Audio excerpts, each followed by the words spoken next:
إن الحمد لله الأكرم الذي خلق الإنسان وكرم وعلمه من البيان ما لم يعلم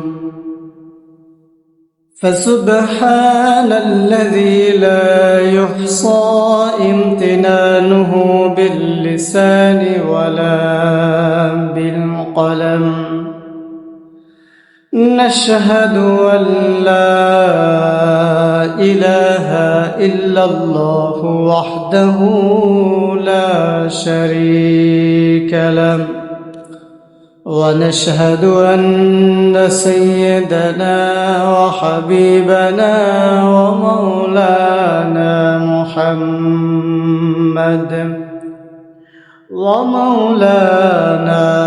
محمدا عبد الله ورسوله الذي أرسله بالحق بشيرا ونذيرا وداعيا إلى الله بإذنه وسراجا وقمرا منيرا فقد قال الله سبحانه وتعالى في كلامه المجيد والفرقانه الحميد زبان খুলে পড়ুন আউযু বিল্লাহি মিনাশ শাইতানির রাজীম বিসমিল্লাহির রহমানির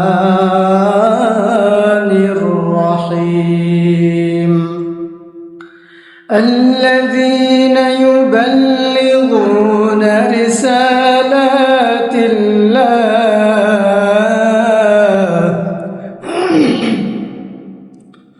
ويخشونه ولا يخشون أحدا إلا الله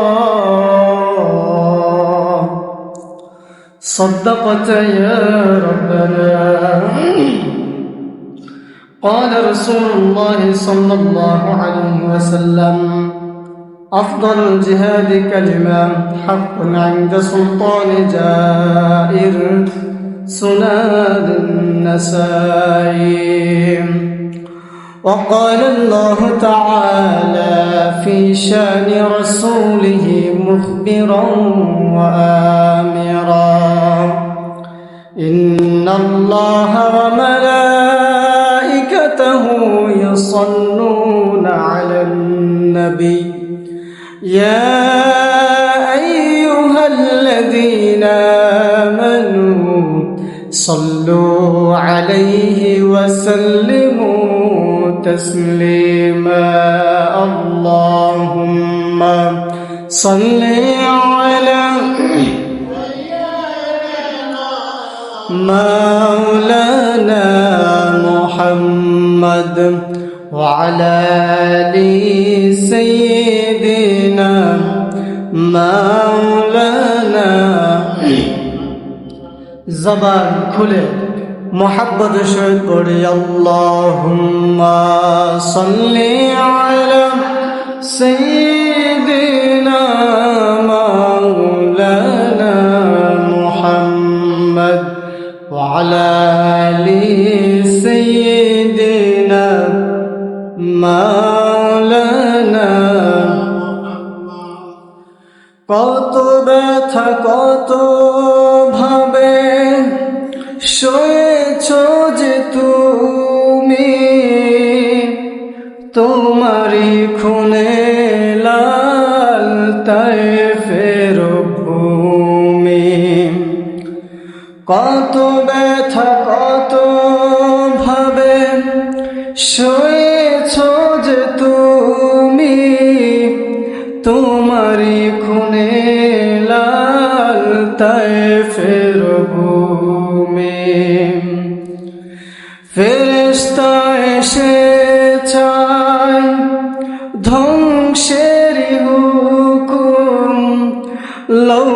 মাকাম মুহাম্মদ প্রাণেতে হাসরাত। হে আল্লাহ ক্ষমা করো এ তায়েফবাসী, ওরা বুঝিনি যে আমি তো মুহাম্মদ, হৃদয়ে মুহাম্মদ। আল্লাহুম্মা সাল্লি আলা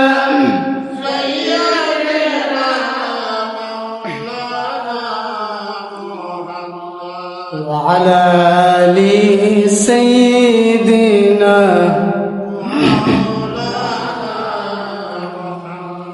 لا إله إلا الله، لا إله لا إله إلا الله، لا إله لا إله إلا الله، لا إله لا إله إلا الله، لا إله لا إله إلا الله، لا إله لا إله إلا الله মুহাম্মাদুর রাসূলুল্লাহ সাল্লাল্লাহু আলাইহি ওয়াসাল্লাম। উপস্থিত মুআজ্জাজ মুকাররম হাজিরিন, সম্মানিত প্রাণ প্রিয় মুসল্লিয়ানি কেরাম, বাড়িতে অবস্থানরত রয়েছেন আমার শ্রদ্ধেয়া সম্মানিতা সর্বগুণে গুণান্বিতা মা এবং বোনেরা, আজকে মাহে জুমার দিন সমাজের অসংখ্য মানুষদের মধ্য থেকে যে মহান মুনিব আল্লাহ সুবহানাহু ওয়া তাআলা আমাদের সবাইকে অসংখ্য মানুষদের মধ্য থেকে যাচাই এবং বাছাই করে আল্লাহর এই ঘর জান্নাতের বাগানে এসে বসার তৌফিক দান করেছেন, মুনিবের দরবারে প্রাণ খুলে শুকরিয়া আদায় করে বলি আলহামদুলিল্লাহ, জবান ছেড়ে বলি আলহামদুলিল্লাহ। দরুদ ও সালাম প্রেরণ করি কুল কায়নাতের বাদশাহ সাইয়্যিদুল মুরসালিন খাতামুন নবিয়্যিন রাহমাতাল লিল আলামিন শফিউল মাজনুবিন মুহাম্মদ আরবি সাল্লাল্লাহু আলাইহি ওয়াসাল্লামের প্রতি, যার আনিত বিধানই হলো পৃথিবীর সর্বশ্রেষ্ঠ বিধান, যার প্রতি নাজিল করা হয়েছে মহাবিশ্বের মহাবিশ্বয় মহিমান্বিত কালামে হাকিম। আমরা সেই কালামে হাকিম থেকে, আল্লাহ রাব্বুল আলামিনের কালামে হাকিম থেকে সূরা আহজাবের 39 নম্বর আয়াতে কারিমা তেলাওয়াত করেছি। আল্লাহ সুবহানাহু ওয়া তাআলা যদি আমাদেরকে তৌফিক দান করেন, আমরা এই মহিয়ান গরিয়ান মহান স্রষ্টার এই মুখমিশ্রিত বাণী থেকে শিক্ষা নিয়ে বাস্তব জীবনে আমল করার চেষ্টা করব ইনশাআল্লাহ। সম্মানিত হাজিরিন, আসুন আমরা দোয়া করি আল্লাহ পাক যেন মাহে জুমার দিনের ফজিলতে আমরা যারা জীবিত রয়েছি, আমাদেরকে ছেড়ে যারা বিদায় নিয়েছে, আমাদের মা বাবা দাদা দাদি নানা নানি আত্মীয় স্বজন প্রত্যেকের জীবনের সমস্ত গুনাহগুলোকে আল্লাহ পাক যেন মাফ করে দেয়, সকলে বলুন আমিন। সম্মানিত হাজিরিন, আসুন আমরা আল্লাহ তাআলার কাছে আরো দোয়া করি আল্লাহ পাক যেন আমাদের সবাইকে সুস্থ রেখে সবল রেখে আল্লাহ পাকের গোলামি, আল্লাহ পাকের রেজাবন্দি হাসিলের উদ্দেশ্যে করতে পারি। আল্লাহ পাক যেন আমাদেরকে সেই তৌফিক দান করেন, সকলে বলুন আমিন। সম্মানিত হাজিরিন, আজকে যে আয়াতে কারিমা আমি তেলাওয়াত করেছি, আল্লাহ তাআলা এই আয়াতটি একটি বিশেষ জাতি বা জনগোষ্ঠীকে, একটি বিশেষ সম্প্রদায়কে লক্ষ্য করে আল্লাহ তাআলা এই আয়াতে কারিমা নাজিল করেছেন। পৃথিবীতে আজ আমাদের গণনায় পাওয়া যায়, হিসাব অনুযায়ী পাওয়া যায় প্রায় 200 কোটিরও অধিক মুসলমান আমরা আজ পৃথিবীতে বসবাস করছি। পৃথিবীর প্রায় 258টি রাষ্ট্রের মধ্য থেকে, তার চেয়ে অধিকও থাকতে পারে, কমও হতে পারে, এগুলোর মধ্য থেকে আজকে যদি আমরা লক্ষ্য করি, আমাদের এই মুসলিম ভূমণ্ডলে, নবমণ্ডলে, আল্লাহ তাআলার আকাশের নিচে, জমিনের উপরে, পৃথিবীতে একটি নিকৃষ্ট, নিগৃহীত, নির্যাতিত জাতি হিসেবে থাকলে আজ আমরা মুসলমানরা রয়েছি। কথা বলেন ঠিক কিনা? যে জাতি গোটা পৃথিবী শাসন করেছিল, যে জাতির লোকদের কাছে পৃথিবীর সমস্ত পরাশক্তি ধরাশক্তিতে পরিণত হয়েছিল, আজ সে জাতি আজ নির্যাতিত, নিগৃহীত, নিষ্পেষিত। আল্লাহ রাব্বুল আলামিনের হাবিব আজ থেকে ১৫০০ বছর আগের যে ভবিষ্যৎবাণী আমাদের জন্য করে দিয়ে গিয়েছেন, তার এই শর্ত সাপেক্ষে শর্তগুলোর মধ্যে ছিল, আমরা যতক্ষণ পর্যন্ত আল্লাহ তাআলার কালামে হাকিম এবং আল্লাহ রসুলের সুন্নাহ, রসুলের জীবন আদর্শকে আঁকড়ে ধরে থাকব, ততক্ষণ পর্যন্ত কোনো পরাশক্তি বলেন, কোনো শক্তিশালী শাসক বলেন, শক্তিশালী রাষ্ট্র বলেন, যত ধরনের শক্তি অর্জন করে থাকুক না কেন, মুসলমানরা যদি এই দুটো শক্তি, এই দুটো বিষয়কে আঁকড়ে ধরে থাকতো, তাহলে আজ মুসলমানদের দুর্বিষহ যে অবস্থা থাকতো না। সময় তো হাজিরিন, যে জাতি লোকেরা গোটা দুনিয়ার বিজাতিদের সহ গোটা দুনিয়া যারা দাপিয়ে বেরিয়েছিল একটি সময়, আজকে পৃথিবীর প্রত্যেকটা অঞ্চলগুলোতে যদি আপনি লক্ষ্য করেন, মুসলমানদের সেই সোনালী অতীত মুসলমানরা হারিয়ে আজ তারা সবচেয়ে বড় নির্যাতিত, জুলুমের শিকার।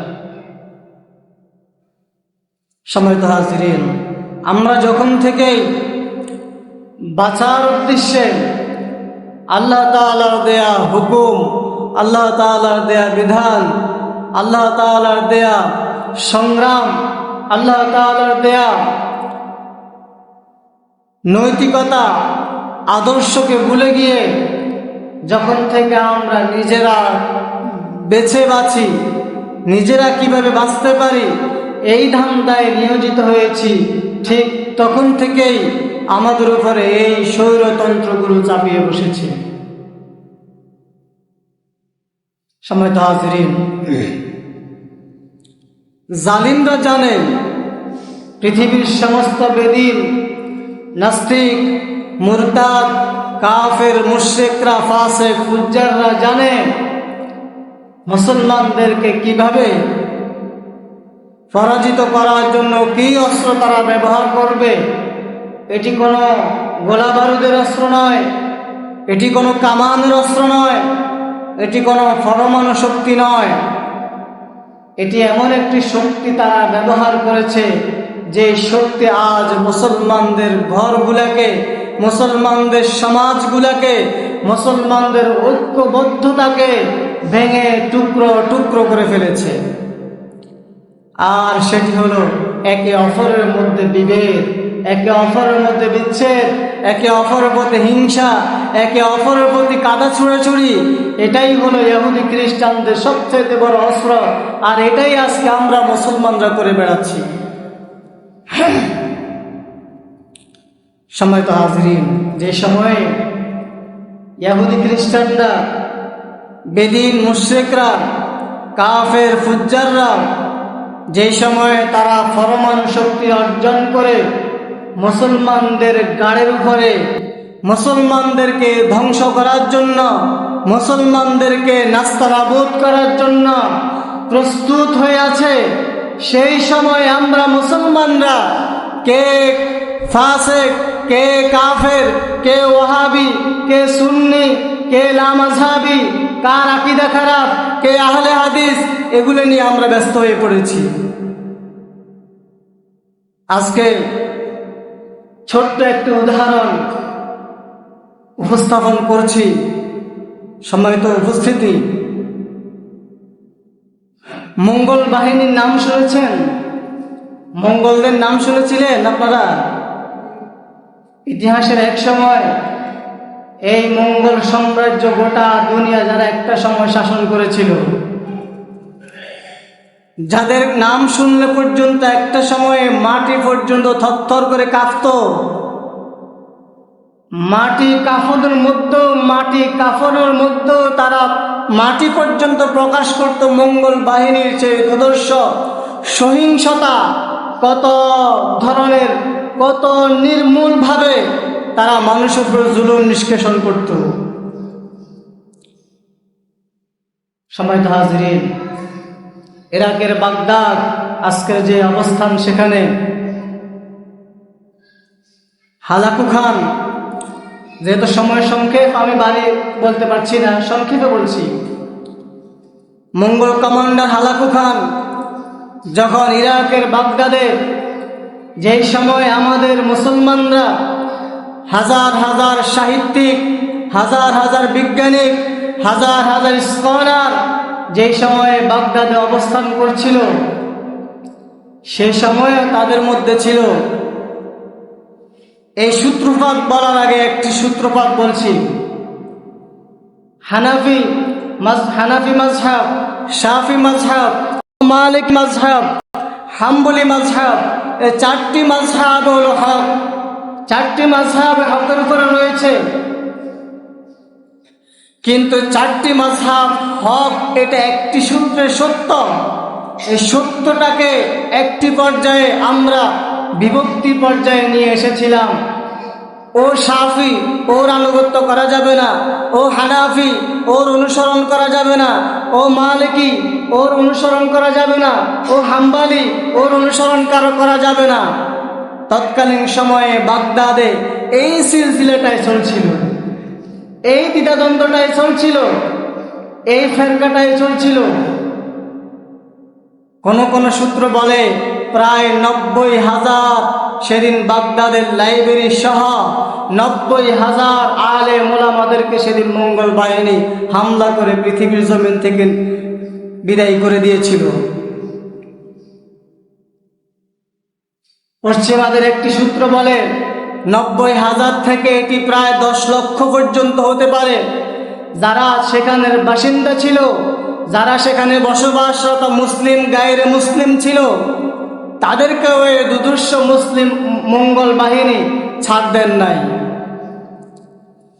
সম্মানিত হাজিরিন, এই ইতিহাসটা যখন আমাদের দেশের একজন স্কলার বর্ণনা করছিলেন, কমেন্টে একজন বুজুর্গ লিখেছিলেন, একজন জ্ঞানী পণ্ডিত লিখেছিলেন, মঙ্গল বাহিনী যখন 90,000 আলেম ওলামাদেরকে সেখানে হত্যা করেছিল, নির্বিঘ্নে সেখানে তাদেরকে হত্যা করেছিল, হত্যা করার পরে আলেম ওলামাদের দেহগুলোকে এক জায়গায় টাল করেছিল, টাল দিয়েছিল, থুপ দিয়েছিল। সেখানে মঙ্গল বাহিনীর উচিত ছিল কে হাম্বলিকে অনুসরণ করেছিল, কে মালিকিকে অনুসরণ করেছিল, কে শাফিকে অনুসরণ করেছিল, কে হানাফিকে অনুসরণ করেছিল, এই মাথাগুলোকে ভাগে ভাগে ভাগ করে রাখা। কিন্তু তারা তো রাখে নাই। কিন্তু তারা তো মারার সময় সবাইকে একসাথে মেরেছে, হত্যা করার সময় সবাইকে একসাথে হত্যা করেছে। আজ আমরা মুসলিম বিশ্ব ফেলে রাখা, পিছনে ফেলে রাখা ইতিহাস থেকেও শিক্ষা না নিয়ে আজ আমরা ওই পথে হাঁটছি, যেই পথ আমাদের জন্য ধ্বংস ছাড়া আর কিছুই নয়।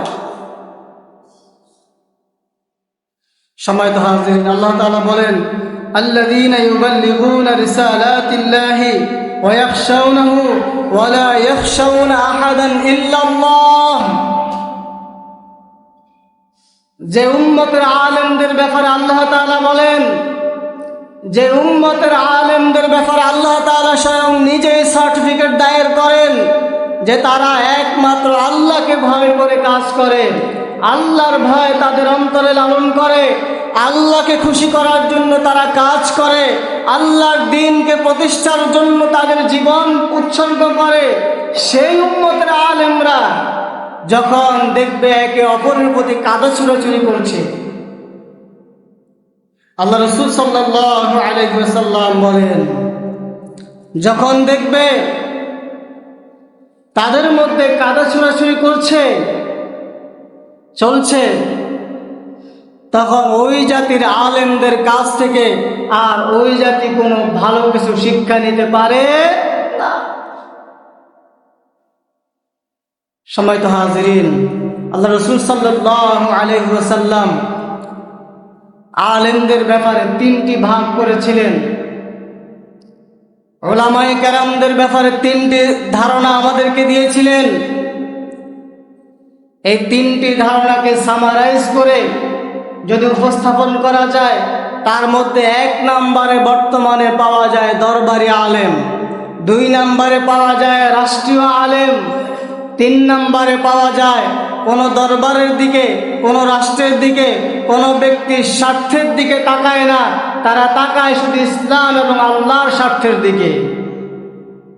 তাহলে আমাদেরকে কাদের পথে, কাদের অনুসরণ করা উচিত? এখান থেকে এই জাতিকে শিক্ষা নেওয়ার প্রয়োজনীয়তা আছে না নাই? কথা বলেন, আছে না নাই? আলেমদের কাদা ছুড়ে দেখে সাধারণ মানুষরা বিভ্রান্তির মধ্যে পড়ে যায়।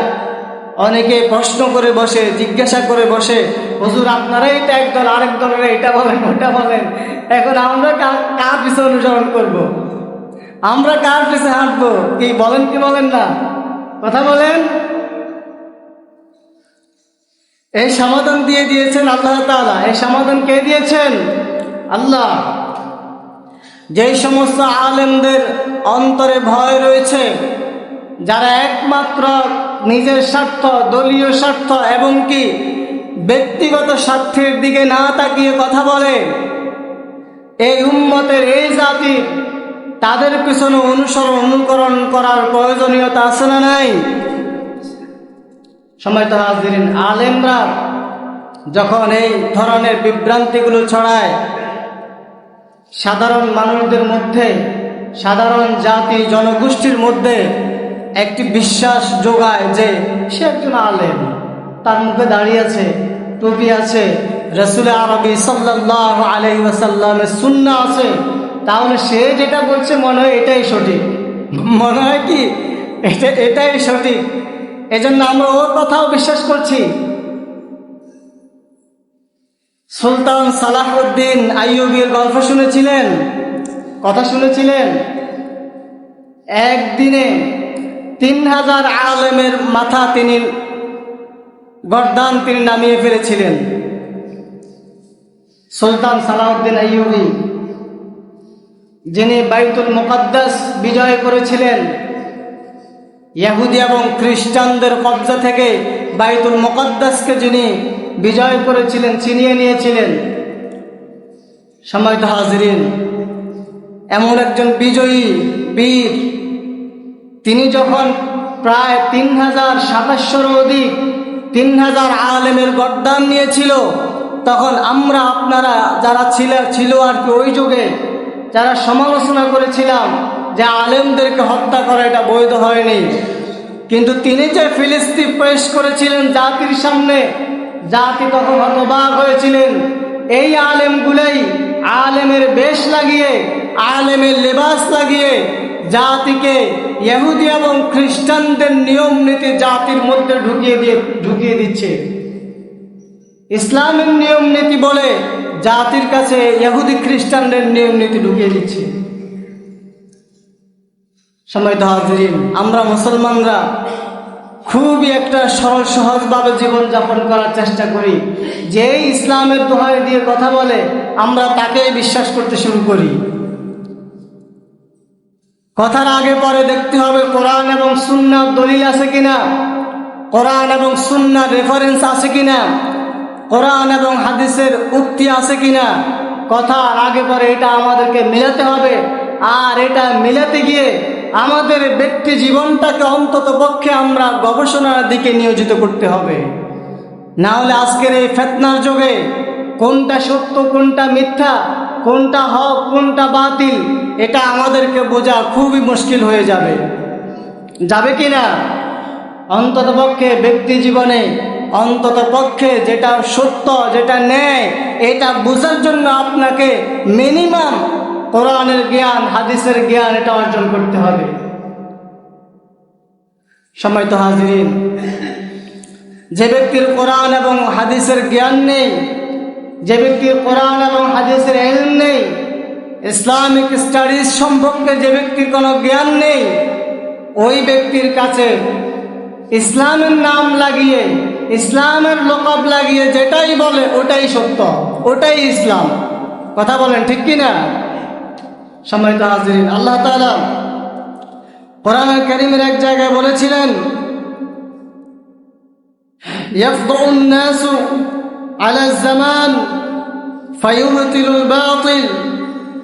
যেই জামানায় দেখবে বাতিলরা বাতিলদের সমর্থনে বাতিলদেরকে সমর্থন করে কিছু সংখ্যক মুফতিদারি বলেন, মুহাদ্দিসদারি বলেন, আলেমদারি বলেন, কিছু সংখ্যক বাতিলদেরকে সমর্থন দিয়ে যারা জাতিকে বিভ্রান্ত করবে, বুঝতে আর বাকি হবে না এরা নিঃসন্দেহে কারো না কারো দালালি করছে। সম্মানিত হাজিরিন, আল্লাহ সুবহানাহু ওয়া তাআলা আমাদের সবাইকে হক্কানি আলেম যারা তাদের থেকে সহবত নেওয়ার তৌফিক দান করুক। সকল বলুন আমিন।